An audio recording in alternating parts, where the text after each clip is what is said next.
What's up, guys? Welcome back to another episode of the Coffee and Questions podcast. You guys know that I really like interviewing people that we can have some tough conversations with, in a good way, of course, but really being able to get into conversations around things that maybe not everybody wants to talk about, but needs to be talked about. So this woman that I get to interview has become a very fun friend of mine that I honestly feel like I could talk to you forever, both personally, professionally, you name it. But I'm really honored to have her on here. None other than Miss Nicole Ruth. Welcome to the show. Oh my gosh, thank you so much. Always a pleasure. I love it so much. I feel like this has been a year in the making, honestly, since we first met. It was probably the easiest sales call I've ever had in my life, getting to chat with you. Not just because of the act of what I do, but really just you're such an incredible human and you have so much that you want to share with the world. And I think that that is really why I'm excited about this episode. So before we get into the weeds of what we're really going to be talking about, would you tell my audience just a little bit about who you are, how you got into the mortgage industry, where do you service specifically, and just go down the rabbit hole? Go down. So I've been in the mortgage industry for 22 years. I started out in operations. I had come out of corporate America. And I had three little babies, right? So corporate America and three little babies, hard to put those two together.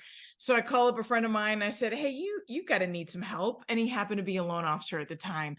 So 22 years is a long time, seen a lot in this mortgage industry.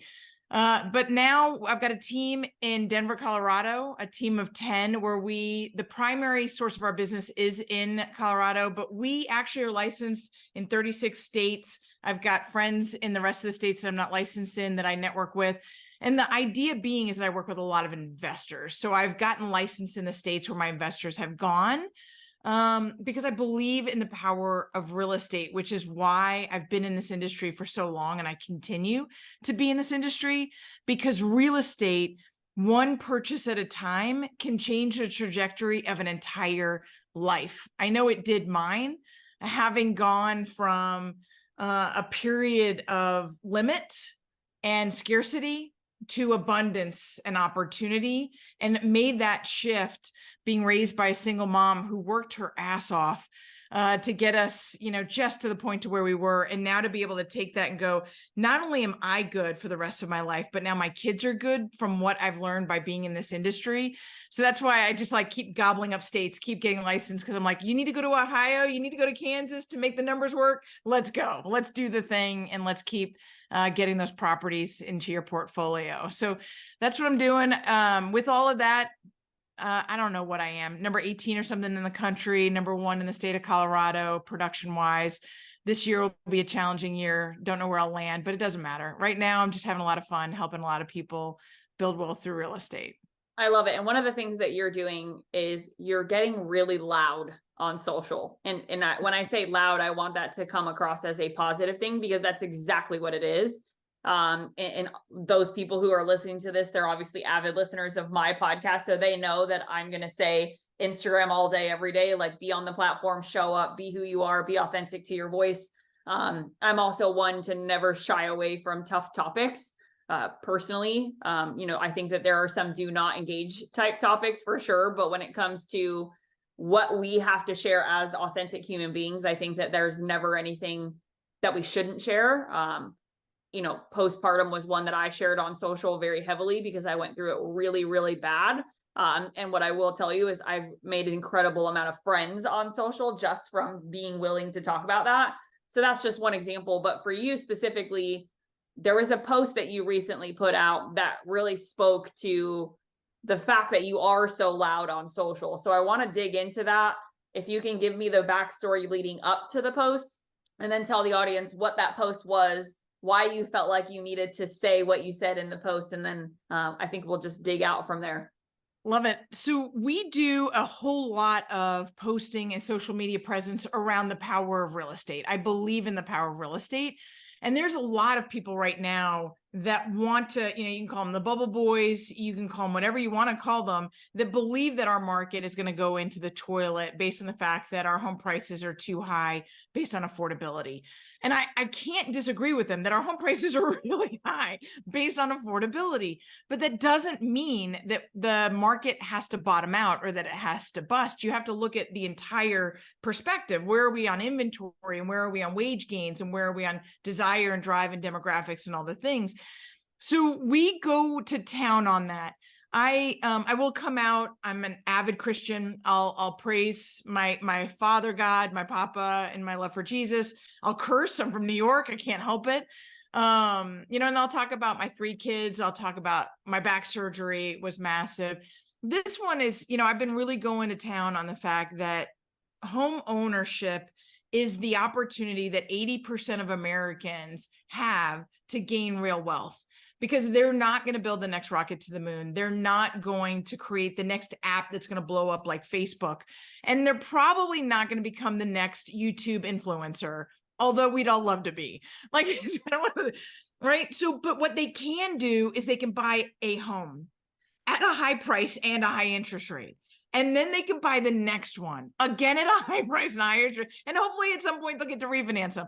But if you sit on the sidelines, the longer you sit on the sidelines in fear, the only people that lost money in 2008 were the people that had to sell. And there are people that hate when I say stuff like that, because they're like, that's being disrespectful. There's a lot of people that lost a lot of money. There's bankruptcies and foreclosures. And I get that. And I'm not trying to be insensitive. I'm trying to say there are rational reasons why people had to sell in 2008, but you only lost if you had to sell. Otherwise, you have a home that's worth 1.5 times what you bought it for. And the mortgage is probably paid for by now. So being so out there about the fact that now is the best time to buy. 3 years ago was a better time to buy. 10 years ago was an even better time to buy. Hell, if I bought all my properties 20 years ago, I would be done and sitting on a beach right now, but I didn't. What beach are we going to? Right. But I didn't. So I'm still buying today. And there's so many people that want to live in fear, and they want to tell me that I'm abusing my position and I'm not serving my clients by telling them to buy now because they're going to lose their shirts. They're only going to lose their shirts if they have to sell. And I get that they might lose their job and they might have to sell at a discount, and that's going to suck, but they've got bigger problems than the one that they bought a home. So coming out and saying that, despite the news or despite the negativity around it, we've gotten a lot of negativity on YouTube, on TikTok, on Instagram, saying, I'm only saying that because I'm a lender. I'm only saying that because I'm a professional in the real estate market. I'm trying to make money. I would literally do free deals all day long, as long as I could eat. I would do free deals all day long if I could get more people into a home, knowing that they have the opportunity that I didn't know about until, I was 40 before I figured out what real estate actually can do for you. And how much better can I get if I could tell you at 20 or 30, if I can help my kid buy 5 properties, that's it, 5 properties before he's age 35, by the time he's 65, he'll be worth over $7.5 million. He'll have $20,000 a month in income. He'll be set. And all he had to do was buy 5 homes, simple homes, before he turned 35. I could give a shit if those 5 homes became worth half as much as they were when he bought them, and then they rebounded over the course of those 30 years. Doesn't matter. The rental income will take care of it, and real estate always goes up. It just takes time. Yeah, I think what's interesting about listening to you is I heard, and it wasn't you, I wish it was you when I was 24, but when I was 24, I bought my first house, and I remember thinking, and I was sitting in my apartment, and at the time I had just gotten out of a very bad relationship, and I was sitting in my apartment, and like when you get the letter in the mail that says, hey, your rent's going to go up, and it's going to go up by this much, whatever. Mind you, I had 2 dogs, so it was going to go up by even more, because you have dogs. That is just crazy to me. But anyway, so I'm sitting in my apartment, I'm watching something on TV, I'm looking at this letter, and I just called my mom completely out of the blue, and I was like, Mom, I'm just going to buy a house. This is nuts. Like, I have all this money in savings because I'm really good with my money. Like, it doesn't make sense for me to just pay this extra money for this tiny little apartment that I don't want to be in anymore. So I bought a house at 24 years old thinking, this is fun, I think, right? Like, right. And had I known then what I know now, like, I would have bought 2 or 3 at that time because I had the opportunity to do that. But what I think is interesting about this is, even like, you think of 5 homes, and you said this, you said 5, and you said that they could just be any type of houses, right?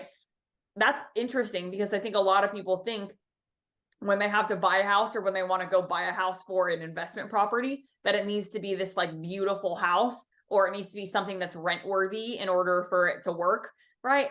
And the answer to that, I honestly think, is it doesn't need to be, because people need somewhere to live, and if you can make it livable, it will rent. That's what I've discovered in my short time. But I do want to talk about specifically in the postings that you have made, right? And I'm an avid follower of you. And if those of you guys who are listening are not following Nicole, please go find her, because she's just really raw and real. And I so appreciate and respect that right now, especially. But you're so consistent, right? You're showing up constantly. And my question to you is, when it comes to sharing content, knowing you're getting all of this slack, right? Which I think is the word you used in this particular post, or flack, I think was the word you used. How did you feel even posting that message saying, hey, I know I've been getting a lot of this, but I'm still going to show up anyway? I think it was just a statement of fact. Like, I don't know that it made me feel empowered as much as it just was like, God, it's just not going to stop. Like, you can't impact how I feel. And I feel so passionate and so strong about this message. And it's not, the thing is it's not political. It's not against a demographic or person, or it's about opening up a door to an opportunity. And for somebody else to attack that kind of messaging, which isn't confronting, honestly. I mean, my messaging, you're putting it out there. It's like, it's not even confronting. It is simply like, this is the opportunity that more people need to know about. And it just kills me and crushes me that more people don't. But until you come across someone who cares so deeply about real estate, you just don't have these conversations in school. You just don't have these conversations typically in the family sphere. So it's when you bounce into somebody, and I'm supposed to be the person that bounces into as many people as possible because I have the passion to do it. So it's not even confronting, yet people want to come against that and slander me or come back after me. I'm like, what did I trip on that pissed you off so much? Like, I didn't even call you out to do anything, right? So it's fear. It's all it is. It's their fear is coming out, and it's the only way they know how to address it is to attack. How could I be so abusive of my power being in real estate that I would come out with a messaging that would bring others to spend money in this space? I'm like, it doesn't even, them spending money on a house doesn't even impact you. Why do you care? Which just trips me up. People just want to be angry. They're keyboard warriors. And I think that that's something we should talk about, because let's face it, right? We're sharing content on Instagram, specifically being my platform of choice. But like you, my content is everywhere, right? It's on Facebook, it's on YouTube, it's all over the place.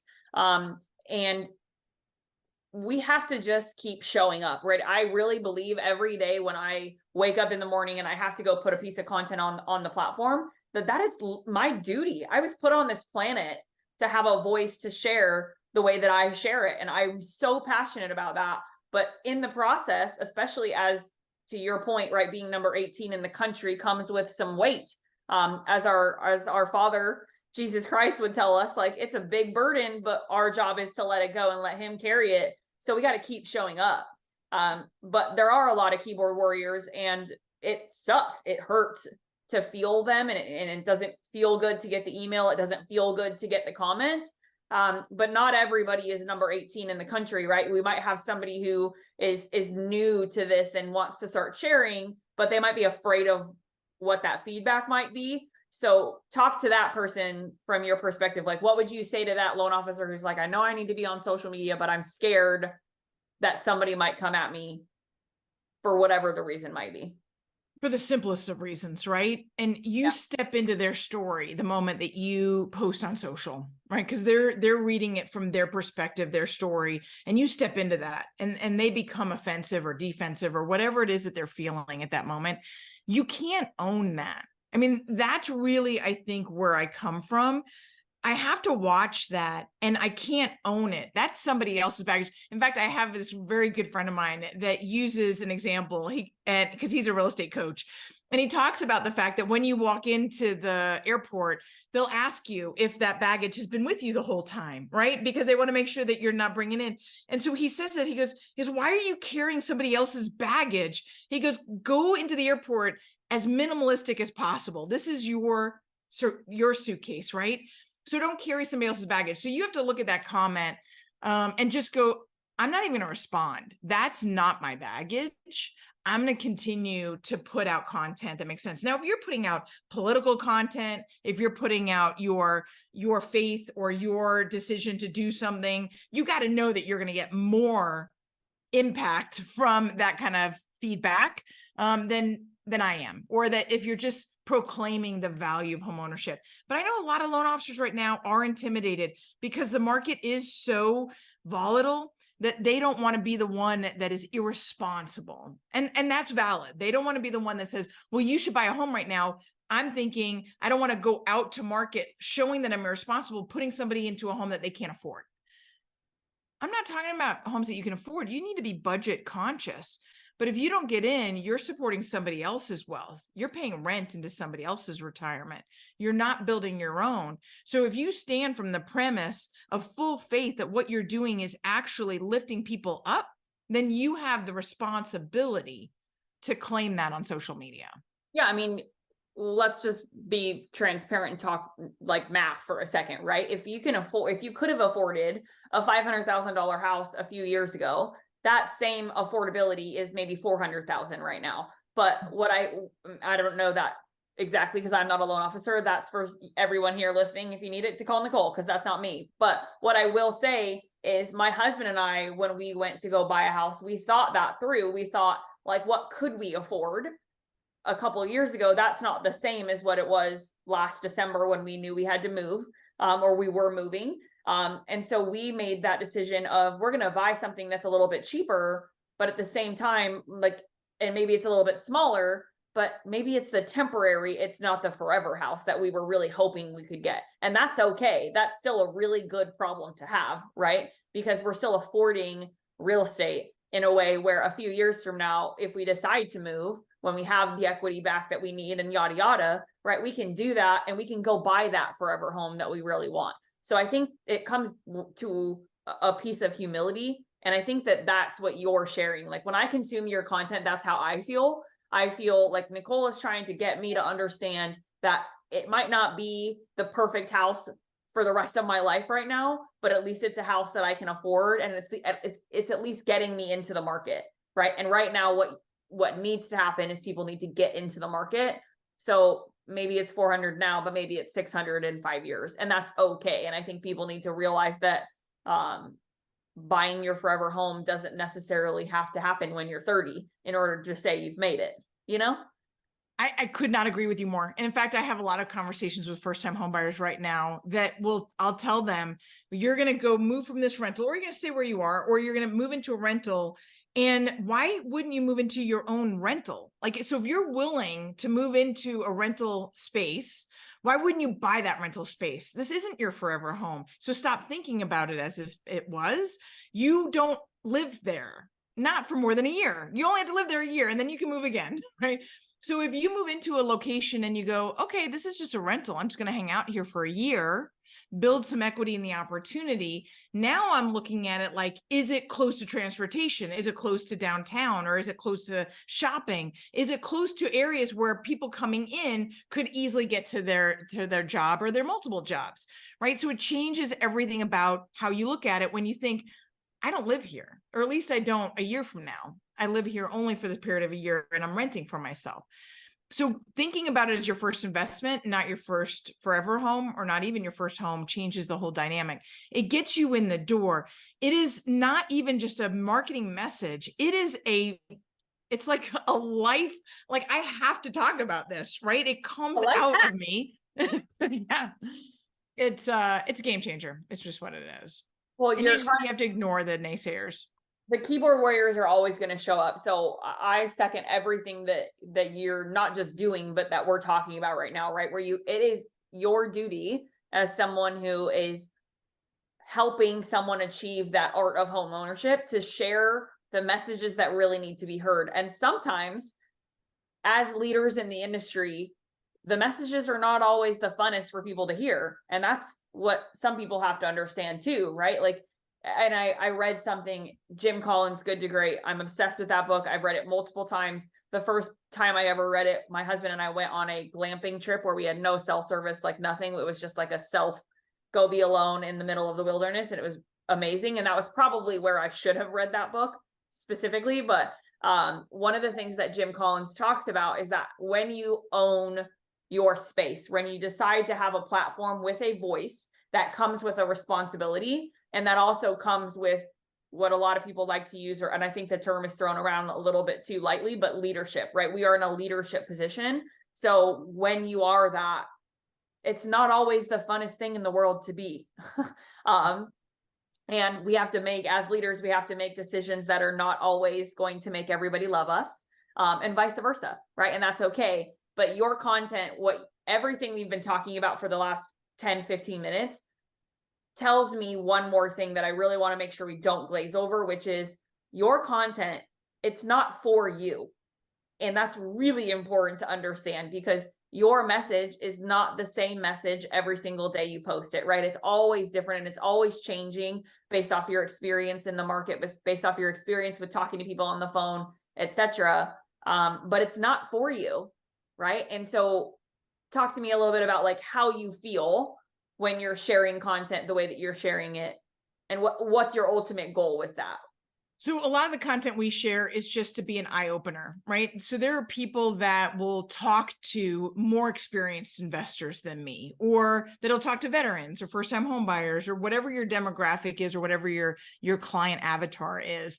The avatar that I've put in front of myself is being that bridge for people who either don't see home ownership in their future, or they just have the one singular roof over their head. So I have that client in front of me all the time that I'm trying to open up their opportunity, their eyes to something that they're not seeing currently.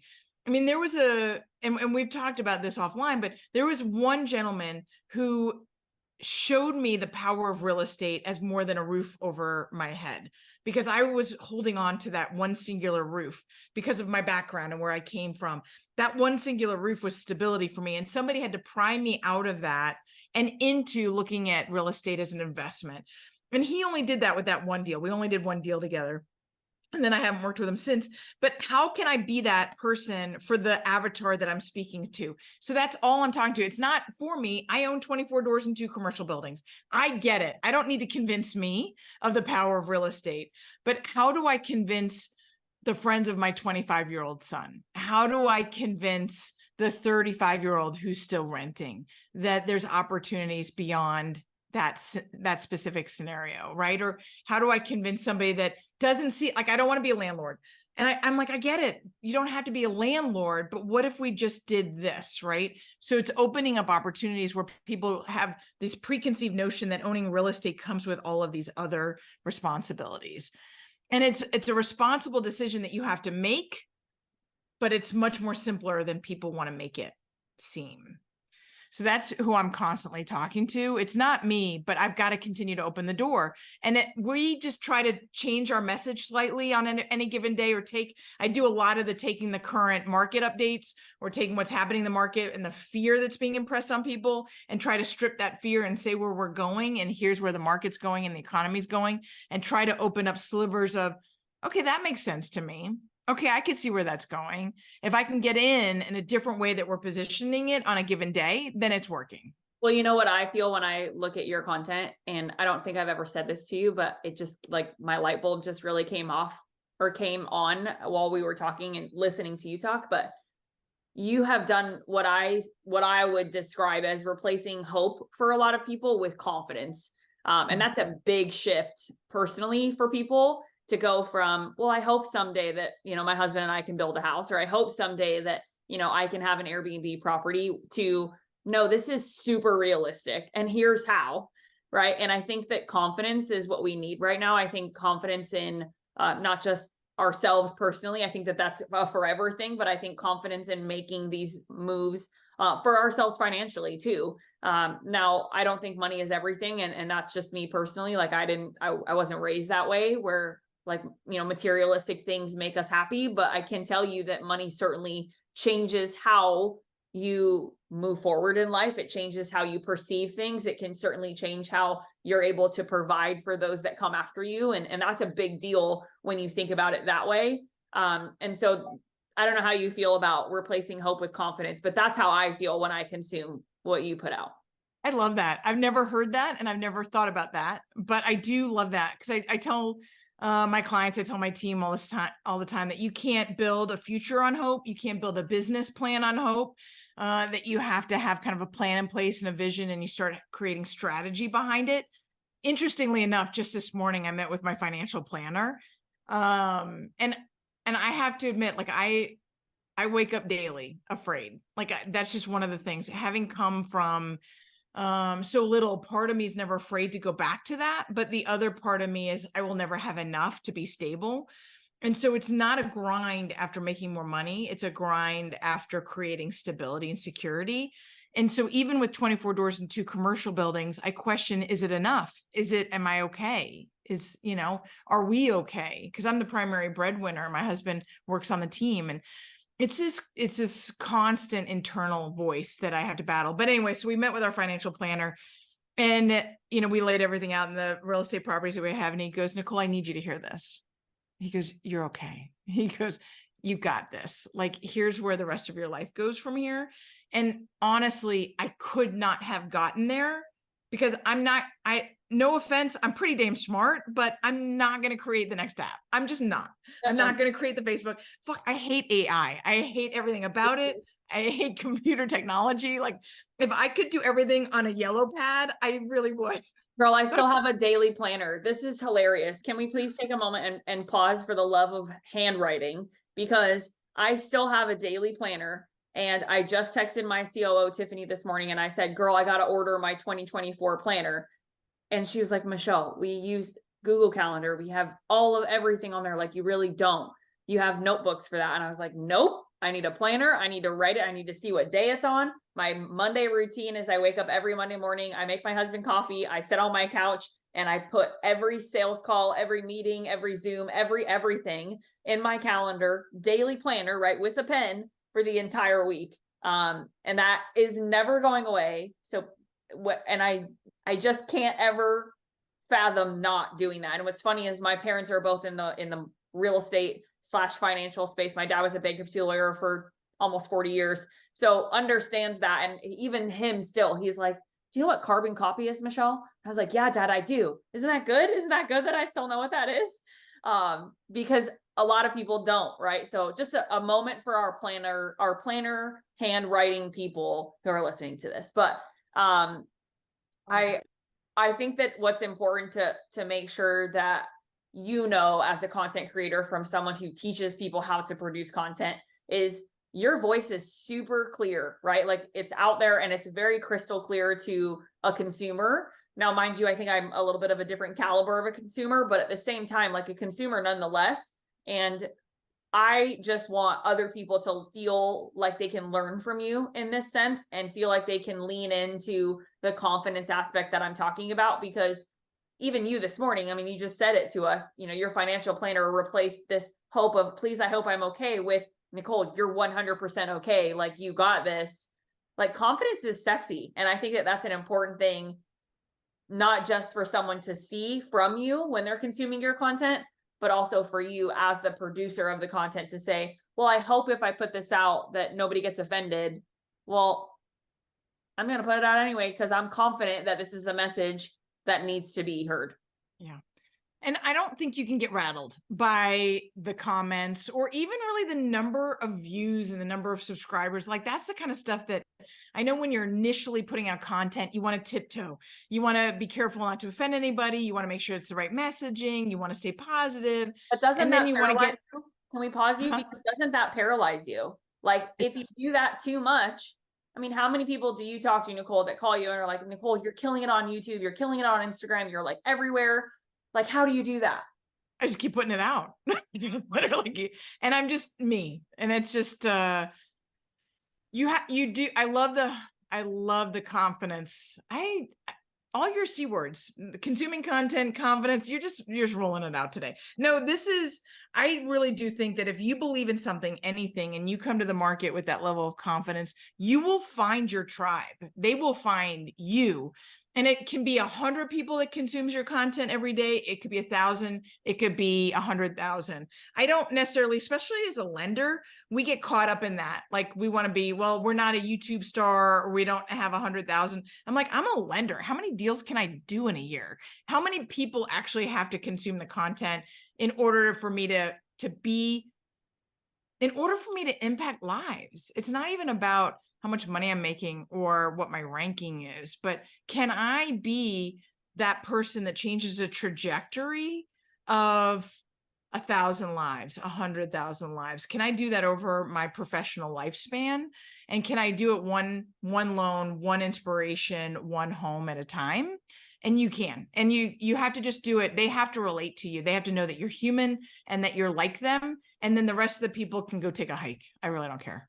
I'm so with you. I'm exhausted trying to keep up with the people that want to be mad about it because it's just not worth it, right? And I recently was on stage at a conference and I was on a panel with a whole bunch of other dudes who are, and mind you, I was the only female on the panel, which was perfectly fine. I honestly preferred it that way in this case, but the conversation was around AI, which is interesting because you were just mentioning your dislike of it, right? I'm 100% with you. I was on a panel with a bunch of guys who have created all of these processes and systems around making social media easier with this AI tool. Not the chat GPTs of the world, but more like on the messaging side, being able to answer messages for you, being able to do all these things sort of on the back end. Chat GPT was part of the conversation, but I wore a shirt, and I don't know if I've ever told you this story, Nicole, but I went on Amazon before this speaking gig because I knew I was going to be on a panel with a bunch of dudes and I knew what the topic was.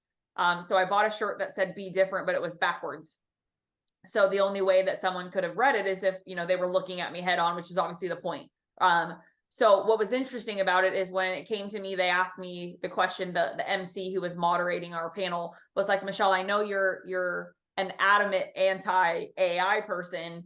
How does that make you feel?" Right? Like, or he said, "How does that make you feel?" And then he asked me to describe why. Right. And so I had to go into this whole thing as to why, but I don't want to get into that piece. What I do want to get into was I had to willingly state that I was against a lot of other people that had been paid to be on the stage alongside me. Right.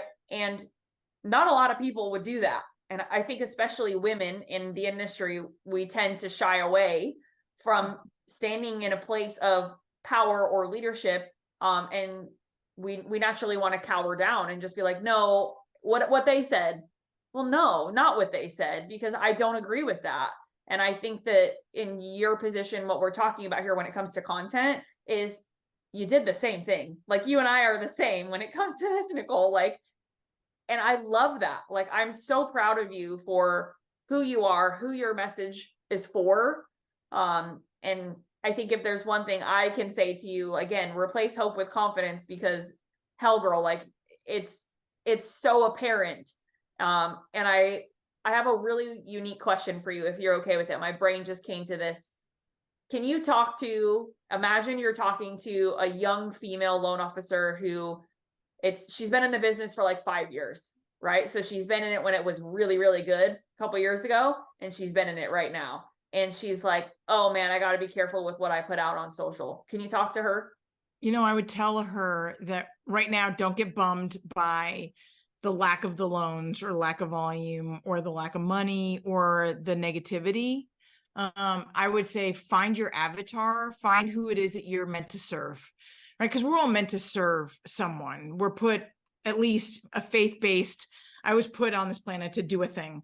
And I found that thing, luckily, before I got too old to actually do something about it. But I found that thing, and I actually got out of mortgage lending for a year, and I came back because I felt like it was pulling me back. Conversations were pulling me back. And as I started to weave into this whole investing paradigm, and not all lenders have to go there, right? I mean, lenders could just be I'm just working with veterans. I'm just working first-time home buyers. I'm just, whatever that is.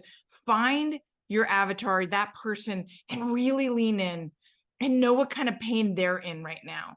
Because as much as we might be feeling it a little bit deeper in the real estate industry, because we've been in this since March of 2022, the rest of the world is starting to go through it. We know that consumer confidence is coming down. We know consumer spending is coming down. We know that debt is going through the roof. We know all those things are happening. As the rest of the world comes around and is feeling this pain, I don't want to say the rest of the world, there's a lot more pain going on right now. But as we as Americans are trying to work through whatever this recession is in front of us, I would say that as a loan officer who's been in this business 5 years, don't just do a job. Don't just do a job. Lean in and have a purpose, right? Figure out who that avatar is and what kind of lives you're supposed to change, and go all in on changing those lives. And the rest of everything starts to fade away, because now you're going to have a tribe that needs to hear that message. And there's so many people that just need to hear a positive message right now.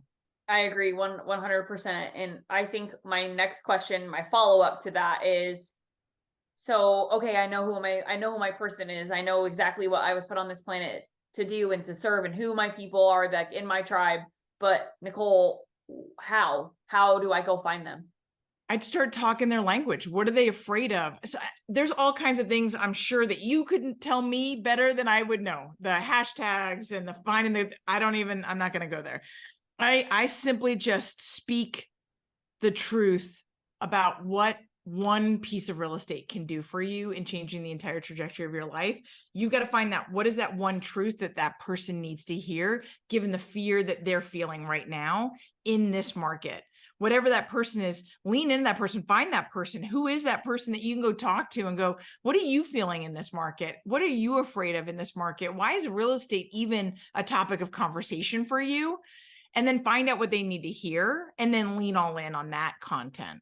Yeah, I would tell to piggyback off that, and I was purposely getting that question to you because I really wanted your answer that way. But here's what I will tell you to that same loan officer who's been in the business for 5 years.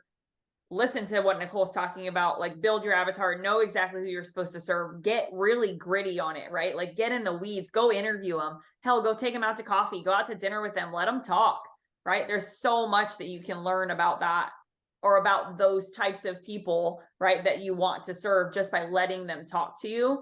And I think that where I come in, right, with Beyond the Method and what we teach is, if you know who they are, and if you really understand what their issues are, then your only next step, your only job is to go find them, go talk to as many of them as humanly possible, right? So how can you do that? First and foremost, you have to be on the platform, right? I am an Instagram person. Instagram will always be my platform of choice. That will always be where I put 99% of my time. Nicole, you're obviously killing it on YouTube and TikTok and all these other places, and you're everywhere, really. But what matters is you have to have a message shareable, right? Or that is shareable or worthy of sharing in general. And then you have to be able to have one-to-one conversations. And I think that that's the biggest issue.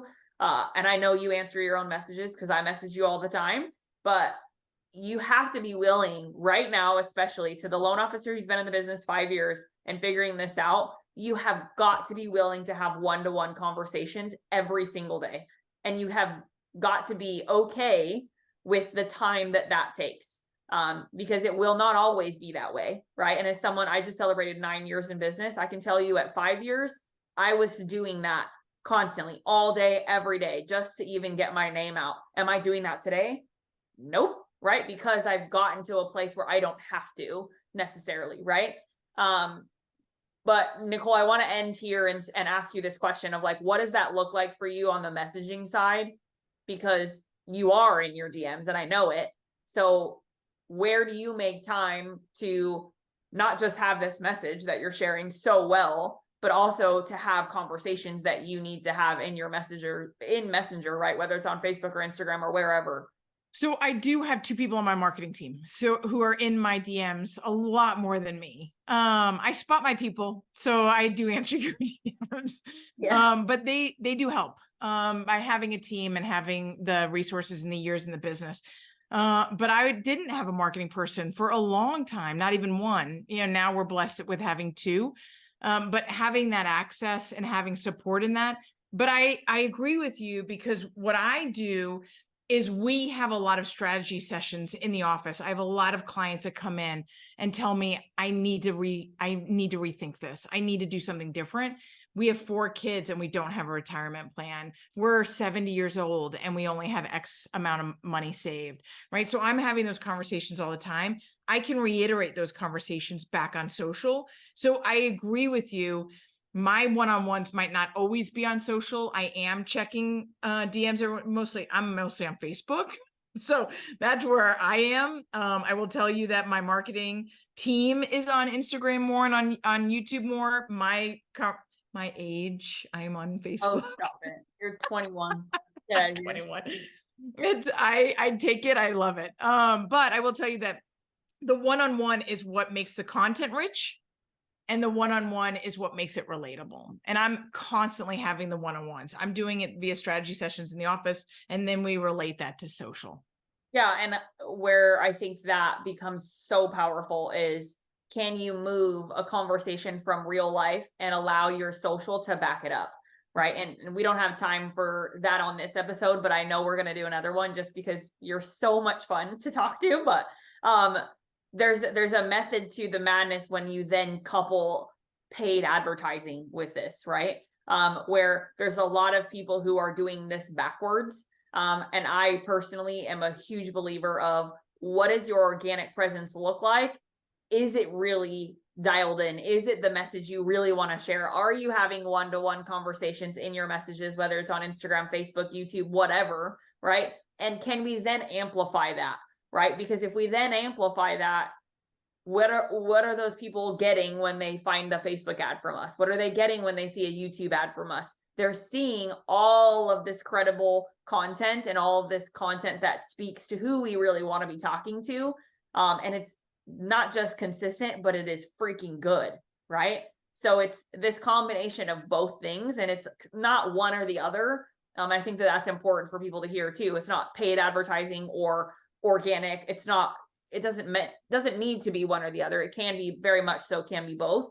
And I also don't want to say that, if you're doing paid first and your organic sucks, that's not a bad thing. It's okay. Like, there's ways to work around that. But Nicole, I want to end our segment by asking you, I know you have something really big coming up that people in the Colorado area, or really anywhere from across the country, if you want to come, people can come. So will you share what that is with us? And then also let us know, how can someone get connected to you and have a more one-to-one conversation with you?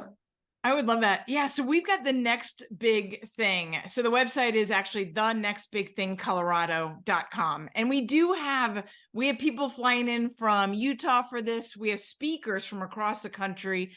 We have a real estate futurist coming. We have, oh my gosh, Phil M. Jones is coming, and he wrote the book, What to Say. So we've got some phenomenal speakers hyper focusing on real estate.